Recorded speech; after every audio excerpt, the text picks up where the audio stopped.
the world of manufacturing sees the generation of copious amounts of data, much of which is manually parsed and analyzed to reveal the true source of waste, leakages, and deficiencies, leading operators being unable to identify and respond to issues as they happen. This costs manufacturers losses through recalls, rework, wasted time, wasted resources. And our guest today is attempting to leverage AI to get data led decisions to operators quicker, saving countless heartaches. Hello, good morning, good afternoon, and good evening to our audience from wherever you are tuning in from. I'm Ann Cheng, the host of your AIP podcast, and thank you for tuning into our episode today. I know we've done this before, the world of manufacturing, but remember, it's a vast structural beam in our daily lives, from the food you eat to how you communicate to how you get around. But every manufacturer will tell you how difficult it is to solve for line-related problems.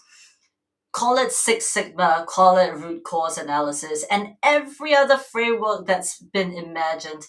You simply can't shut down a line when you're in production because every second counts. But this leads to digging yourself deep into a hole a lot of the time, especially when issues arise and they get prolonged or even perpetuated. Today's guest, Greta Cutulenco, is a founder of Acerta AI who is working to solve line-related issues. Greta, thank you for being on our show today. Thank you so much. Excited to be here. Tell me about your origin story. How did you come to become one of the founders of Acerta AI? Yeah, so I was a graduate of University of Waterloo way back when, so started my career as an engineer. When I was finishing, I was really excited about automation and robotics, and especially in the automotive industry. Right around that time, there was just so much talk about autonomous vehicles, autonomy, how cars are basically like computers on wheels today. So that got me very excited, and I decided actually to pursue a career as an engineer in automotive.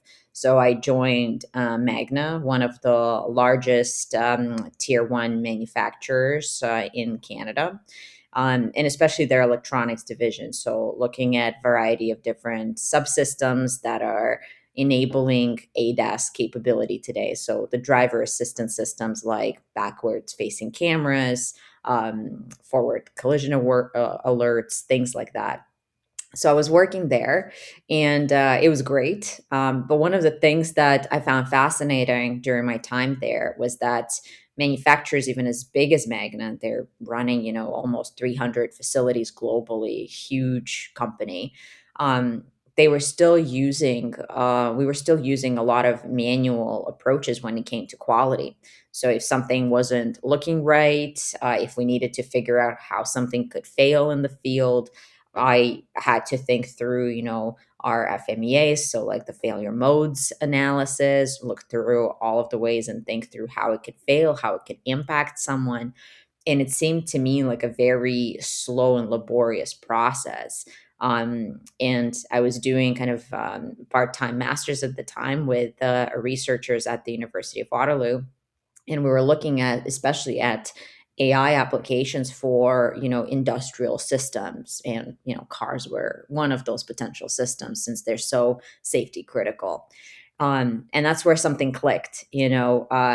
Just given how much data is available within the industry, why not leverage machine learning and AI more to change how quickly engineers like myself could identify quality issues, deal with quality issues, and really help a major company like that prevent and completely avoid this type of problems inside of their own production, but as well as in the field. And so in That's 20 amazing. Sorry, go ahead. yeah, and so in 2017, myself and two of the researchers from the university, we decided to spin off some of the research that was being done and start what is now Acerta. At Wow, and that's really impactful. But let's talk a little bit about Acerta. I got so excited hearing to your backstory. Mhm. Let's tell me, what does Acerta do, and how does it do it? How does it solve the problems, especially along the manufacturing process? Especially, we know that production, when it's taking place, it's virtually impossible to stop. Yeah. Yeah, no, that's a great question. So, Asserter really kind of came from that original vision that there's so much data available today, but the challenge is that manufacturers often just lack the tools to really be able to harness and leverage that data for day-to-day decision making. And that's honestly still true today. A lot of them use Minitab, Excel, just visualization tools, which are great when you have a little bit of data here and there. But when you're really thinking about all of the workflows that quality, process, manufacturing engineers are doing in production, that data really should be there as part of the day to day decision making. And so at Acerta, we've created a platform called LinePulse. That's really the unique thing that we do is we combine data from quality as well as process and machinery together to then help create basically like a digital fingerprint for every single part you're making in production. So whether it went through torquing, pressure stations, die casting, final testing stations, visual inspection, we get all of that little pieces of data to understand what's happening to the product as it's going through production. And that way, then applying AI and machine learning algorithms to help identify issues as early as possible, alert them to the engineers on the line, get them early visibility if their process is deviating from expected performance, in performing really predictive analytics to then highlight, if some variation can then drive increase in scrap, increase in rework, or even potentially warranties in the field. So from that perspective, we're really changing how the quality workflow is done by basically enabling the engineers with data and with the tools they can use to really accelerate their decision making. So that's been a big focus of what we're doing with the Acerta. And again, we're seeing a lot of success with that in the industry, especially as a lot of digitalization is happening in production and more data is becoming available. There's just no other way to run your factory today, in my personal opinion, in the 21st century without making data part of your day to day workflow. That's amazing. But let's start to make it real for our Mhm. audience. Perhaps you could share a use case or one of the customers that you've worked with, and how it's become, what you've successfully deployed. What did it mean and translate into for that particular customer? For sure. So one of our early customers that we were working with is Dana International. So they're a major manufacturer of axles, drive lines, and similar systems. So basically a supplier to the automotive industry and broader commercial vehicle industry as well. One of the challenges we started looking at with them, so as a very progressive manufacturer, they've deployed a manufacturing execution system in their facilities. They were deploying SCADA systems to manage and control production. So it was a very good mix of both automated but also manual process steps that they were basically collecting data from. And just to give you a sense of what a typical assembly line is, you're doing step after step after step where you're taking like a couple of pieces of metal, adding them with each other, adding more things to them, basically assembling into where each step you're adding a little bit more value. And at the very end of production, of course, they're doing testing. So they're checking, is it producing too much noise? Is it the right amount of noise? Is everything moving the right way? And so you can imagine lots of data. Like we were looking at, a couple of hundred parameters tracked within production, a number of parameters tracked about what type of product they're producing because they're making lots of variants continuously on the same lines, and then a huge amount of testing data. So the challenge they were facing is that as all of this was happening, everything was in spec, things look good, you come to the end of the production and you're failing your parts because of too much noise or because of something else. So they have to take them off, rework them, try again. Big impact to the manufacturer, all of that waste, as well as just a loss of time and labor effort. So what we did, we deployed LinePulse all across their production. And so we were constantly in real time monitoring the data as every single part comes through. And you can imagine, they're producing a part every minute, like every couple of minutes. So really big volumes continuously, moving the line. And as you said, cannot stop it, have to keep going. So if you're producing something bad, you just suck it up, take it off, rework it, try again.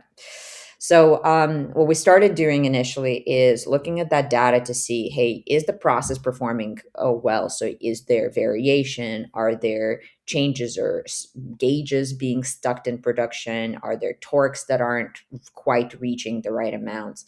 So, we started giving them early indication if there was process changes that may not have crossed the line for their expected controls just yet, but are varying enough that it's impacting their final production. And we started finding for them very early indications. For example, if certain measurement equipment was getting stuck, so it was reporting incorrect values that they were later used in production, and so that way they could fix it much earlier. The other thing we did is through machine learning, we actually optimized the process. So they have some sub assemblies that require really precise pieces to be put together for the whole system to work. So we started looking at how we can optimize that automatically and provide the right offsets, the right subcomponents, so that that whole process works right the first time around. And so through all of this capabilities, then also automated root cause capabilities where they can look backwards and see what in the process is causing some of their problems. All of that has started making major impacts across their organization. So they've seen 65% improvement in rework rates, significant double-digit improvement in scrap rates, throughput rates going up by 8% in some of the locations. So, really good results by leveraging this across the organization. And last year, we even took it a one step further, actually. So they have connections between facilities where some of their, let's say, Mexico or North American facilities are supplying European facilities or vice versa. So there's this like connected supply chain within their organization, and we're now able to even monitor their whole supply chain. So if you're producing a part in Fort Wayne and shipping it to Toledo, we can start monitoring that path and what happened with that part that ultimately reached Toledo. And so if any issue originates that's coming from a supplier plant, we can now drive analytics across the organization so that they're becoming better, not just within any one facility, but across their whole manufacturing network. And that's been really powerful. That's amazing. It looks like we're almost out of time, but I really wanted to, do a small final question, especially because, today we've got artificial intelligence really solving a lot of the problems that we see in manufacturing, even automating almost every single process. Do you think that means that we might not even have a manufacturing industry or humans in the manufacturing industry tomorrow? That's a great question. Find that the automotive industry is often at the forefront of innovation in manufacturing, just because it's such a high pressure, so much competition, low margins. So there's a lot of pressure to automate and get better.